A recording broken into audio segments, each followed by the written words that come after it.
언제 쓰여지는 한시냐면 한시야 한시. 얘가 임진왜란 바로 직전에 쓰여졌던 작품이에요. 그러니까 약간 전쟁의 분위기가 막 느껴지는 말이 딱 했을 때. 그래서 이때 어떻게 얘기하고 있는지 한번 봐보자. 동쪽의 바다에는 큰 고래가 있고 서쪽의 국경에는 멧돼지가 있네. 자, 여러분 국경이라는 단어가 쓰였어. 그러면 이거는 여러분 단순히 멧돼지나 고래를 얘기하는 게 아니라 우리나라랑 국경을 맞닿고 있는 그 대상들과 뭔가 있는 것 같아. 그치? 자, 강목에는 폐잔병이 울고 있으며 해안에는 굳센 보루가 전혀 없구나. 자, 그럼 여기까지 보면 어떤 상황인지를 정리 한번 해볼 건데요. 자, 이런 강목이라고 하는 얘부터 먼저 해석을 할게요. 강목이 뭐냐면 강목은 강강 초소를 얘기해. 초소. 여러분 혹시 초소가 뭔지 초소? 군인들이 지키는 곳이야. 정찰병들. 여러분 이렇게 바라보면서 감시하는 거지. 저기 있는 저쪽 이 적군이 쳐들어올 것 같다. 국경에 있는 사람들이 쳐들어올 것 같다 해서 그걸 지키는 곳을 초소라고 하죠. 그러면 그곳에 지켜야 되는 정찰병이나 여러분 이렇게 순찰을 도는 사람들이 있어야 되는데 그런 사람들이 없고 누구만 있다고? 폐잔병만 있대. 그러면 여러분 초소에는 폐잔병만 있으면 안 되거든요. 정찰병이 있어야 되거든요. 그럼 이때는 아직 전쟁이 시작되기 전이어서 전쟁에서 우리가 졌다 이런 의미가 아니라 제대로 된 병사가 없다라는 뜻이야. 그러면 여러분 폐잔병이 없이 폐잔병만 울고 있다라는 건 지킬 사람이 없다. 이걸 얘기하고 있는 표현이야. 지킬 사람이 없다. 자, 그러면 해안가에는 이러면 해안가는 여기 있는 바다거든, 바다. 그럼 이 해안가에는 굳센 보루가 아예 없대요. 여러분 최후의 보루. 이런 표현 쓰거든요. 그럼 보루가 뭐냐면 마지막 방어선이에요. 방어선. 그러면 여러분 굳센 방어선이 아예 없구나. 그러면 저기 있는 큰 고래랑 멧돼지가 누굴 얘기하고 있는지 우리 그럼 알 수 있을 것 같아. 그러면 동쪽 바다로 오는 애가 누구지 얘들아? 아까 선생님 전쟁 일어나기 전 일본이야. 외적이야. 맞아. 그러면 여러분 얘는 지금 은유법을 그러면 쓰고 있는 거네. 이 고래가 외적을 얘기하고 있으니까. 그래서 원간염이 외적. 자, 그러면 멧돼지는 서쪽 국경이라고 했지만 우리는 서쪽의 국경이 있는 게 아니라 여러분 우리는 북쪽의 국경이 있는 거죠. 그럼 북쪽의 국경이 누구냐면 여러분 오랑캐들. 그러면 여기도 은유법을 사용을 해서 원간염이 이게 오랑캐야. 근데 이 당시에 임진왜란 바로 직전에 오랑캐들 중에서 누가 힘을 막 키워나가고 있었을 때였냐면 여진족들이 힘을 키우고 나가고 있을 때였거든요. 그래서 여기를 여진족이라고도 해요. 그러면 자, 지금 여러분 표현법 하나 더 찾아볼게요. 우선은 1번하고 여러분 2번 보시면 무슨 표현법 쓰는지 바로 찾을 수 있지. 됐고요. 그치? 그러면 여러분 이걸 사용해서 뭘 드러내고 있는 거냐면 여러분 조선을 둘러싸고 있는 대외적 상황을 보여주고 있는 거야. 그러면 이거는 조선을 둘러싼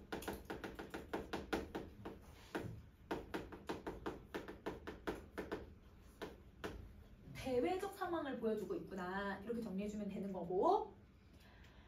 그러면 여러분 봐봐. 사방으로 지금 적들이 막 호시탐탐 막 노리고 있는데 근데 여러분 지금 3번, 4번은 우리가 지켜야 될 사람은 없고 이런 방어선조차 없는 상황이잖아요. 그러면 여러분 이거는 여러분 여기도 대꾸를 사용하고 있는 거거든. 그러면 이 대꾸를 사용해서 여러분 조선에 뭘 보여주려고 하는 거야? 대내적 상황을 보여주는 거예요. 맞아요. 그래서 얘는 조선이 처한 대내적 상황을 제시하고 있다. 이렇게 정리해주면 돼. 대내적 상황. 자, 그러면 여기 표현법 하나만 더 찾아볼까 얘들아? 이 3, 4번의 표현법. 뭐구나? 영탄법이죠? 그러면 이 영탄법은 화자의 정서가 들어가야 되잖아. 화자가 지금 이런 상황에 대해서 여러분 대외적으로 대내적으로 이런 상황에 대해서 어떤 감정을 느끼고 있는 걸까? 이 나라가 이렇게 되고 있는 거에 대해서 안타깝지. 그치? 그리고 조선이 이런 현실까지 온 거에 대해서 현실을 비판하는 걸 수도 있죠. 그래서 여러분 안타까움과 비판의 태도가 들어간다. 자, 그 다음 5번. 조정에서는 좋은 계책을 아니 세운대. 그러면 조정에서는 계책을 안 세운다라고 얘기를 하고 있으니까 그럼 이 조정은 능력이 없는 거네. 무능력한 거잖아요. 무책임한 거잖아요. 그러면 얘네들은 무능한 지배계층을 보여주는 거고, 근데 이 무능한 지배계층들이 단순히 일을 안 하는 게 아니라 뭐 하면서 일을 안 하냐면요. 지네들 몸보신만 꾀하면서 일을 안 해요. 그러면 몸보신을 꾀한다는 건 자신들의 얘들아 안위나 자신들의 뭐만 추구하냐면 이익만 추구하는 거지.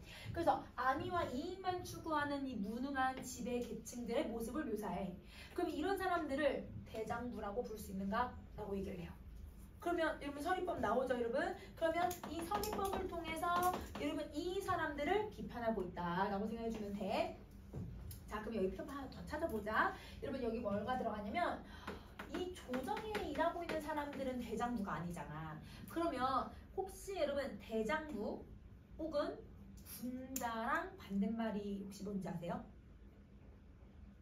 여러분 대가 클 때자야 소인이야. 그지? 군자 소인이란 표현을 쓰거든. 그래서 여러분 유학에서는 여러분 이렇게 보잘것없는 여러분 이렇게 일도 안 하고 유교의 규칙을 어기는 이런 사람들을 소인이라고 해. 그러면 조정에 있는 사람들은 대장부가 아니라 소인이라고 생각을 하는 거죠. 그러면 여기서 대장부는 누굴까요? 자기. 요즘 나는 나라 걱정하잖아요. 나라 걱정해서 이런 거 생각하고 있잖아요. 그래서 이런 화자가 자기 자신은 여러분 대장부라고 생각할 수 있는 거지. 그러면 여러분 뭐가 나왔냐면 소인과 대장부라고 하는 비교되는 반대말 들어간 거잖아. 그래서 여기는 대조대비가 쓰이는 거야. 이렇게 대조대비가 들어간다. 자, 그러면 화자가 지금 나라에 대해서 그 조선이 임진왜란을 바로 앞두고 있는 그 상황을 완전 비판하고 있는 거 알겠지? 자, 그럼 이제 일곱 번째를 한번 봐봐. 자, 이 말 잘 보는 한풍자가 다시 안 나타나니 저력 많은 부질 없이 귀만 쳐졌네. 여러분 혹시 강아지들이 어떨 때 귀가 이렇게 쳐져요? 깨갱할 때 여러분 막 자기보다 무서운 애가 오거나 아니면 힘이 없거나 아니면 뭔가 얘들아 얘들아 뭔가 주인한테 혼나거나 이러면 귀가 이렇게 처지거든 얘들아. 그러면 얘도 말이 귀가 처졌대. 그러니까 뭔가 자기 기운을 제대로 펼치지를 못하는 상황이잖아. 근데 저령마의 뜻을 보니까 저령마는 조조가 타고 다니던 천리마를 얘기해요. 천리마는 여러분 하루에 천리를 가니까 진짜 말들 중에서도 제일 뛰어난 말. 그래서 여러분 우리 요새 막 경마 같은 거 보면 경마에서도 그 말을 교배를 막 잘 해가지고 얘들 완전 좋은 애를 막 만들려고 해서 그렇게 말을 키우거든. 그런 말들을 막 키우는데 그게 천리마가 옛날에도 있었대. 그러면 그 저령마는 능력이 뛰어난 애야. 근데 이 한풍자는 여러분 지금 고사를 인용하거든요. 고사 아래 이거 보시면 뭐라고 되어 있냐면 이 말을 잘 감별하는 사람이래요. 근데 말을 잘 감별하는데 이 사람이 나타나지 않는다는 건 이 말의 능력을 알아봐주는 사람이 있다 없다? 없다. 그러면 여러분 이거 다 비유적 표현인 거네. 그러면 여러분 여기도 여러분 원관념을 찾아야 되는 거고 한풍자에서 그 다음에 저령마도 원관념을 찾으셔야 돼요. 그러면 저령마도 은유법을 쓰고 그러면 저령마부터 한번 봐볼까? 저령마는 어떤 사람들을 여러분 얘기하냐면 나라의 위기가 닥쳤을 때 그 위기를 해결해 줄 수 있는 인재들 능력 있는 인재가 필요해. 근데 조정에서는 이런 인재들을 뽑으려고 하고 있지 않는 거야. 근데 여러분 또 누구이기도 할까? 나의 능력을 아무도 알아봐 주질 않는 거야. 그러면 화자나 인재라고 생각하면 되지. 자, 그러면 이때 한풍자는 여러분 누가 되는 거냐면 능력을 알아봐주는 사람들이 누구여야 되냐면 인재들은 지배계층들이 알아봐줘야 돼요. 그러면 여러분 그 지배 위에 있는 고위 관직들이 여러분 이 사람 인재가 뛰어나니까 이 사람을 여러분 천거를 하듯 여러분 추천하는 경우도 있었거든. 천거를 하듯 과거급제를 시켜가지고 여러분 이 나란 일을 하게 만든 그다음에 부정으로 나라의 과거 시험 보게 하고 이렇게 했었잖아.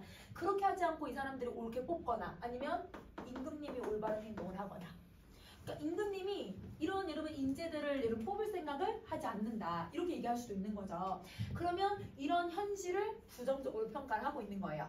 자, 그래서 누가 알겠니?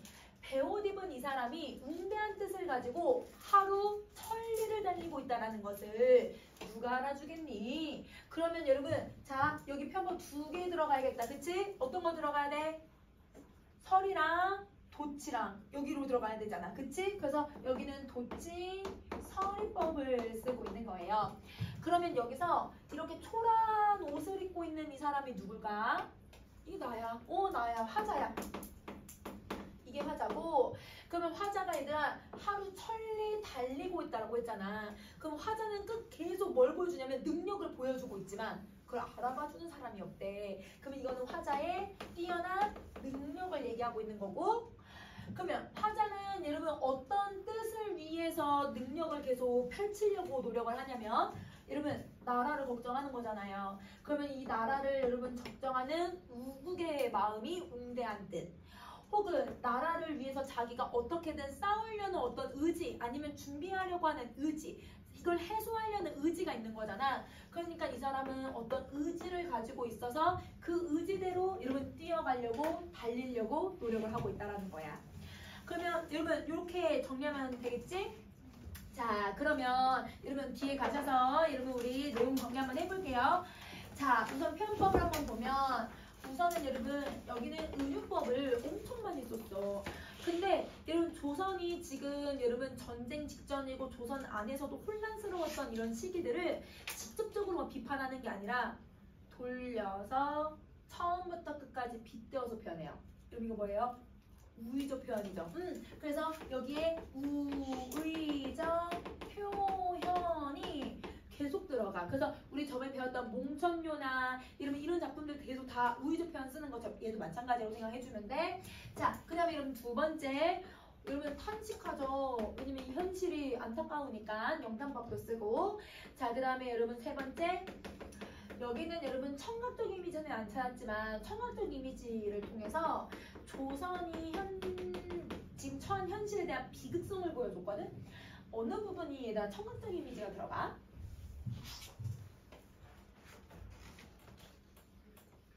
울고 있네. 그치? 여러분 3번째에 울고 있다라고 하는 표현 들어가잖아. 그게 이런 조선이 처한 현실을 보여주고 있는 거야. 자, 그 다음에 4번째 갈게. 여러분 4번째는 도치랑 서리가 마지막에 쓰였죠. 자, 그 다음 마지막 5번째 대조 소인과 대장수. 이렇게 쓰고 있어. 자, 그리고 여러분 어휘랑 그 다음에 여러분 꼭 기억할 내용은 그렇게 막 정리할 건 없으니까 여러분 요거 잘 기억하면 되고, 이 글의 주제는 그럼 나라 국정이거든. 그러면 우리 배웠던 작품 중에 여러분 수능 특강에 어떤 거랑 연결해야 돼? 우국가. 그치? 그래서 여러분 우국가랑 같이 수능 특강에 들어가 있는 작품이야. 그래서 우국가랑 같이 연결해 주시면 될 것 같아요. 자, 그러면 여러분 고전 시간은 여기까지 하고, 자, 선생님이랑 여러분 독서 한번 정리해 볼게.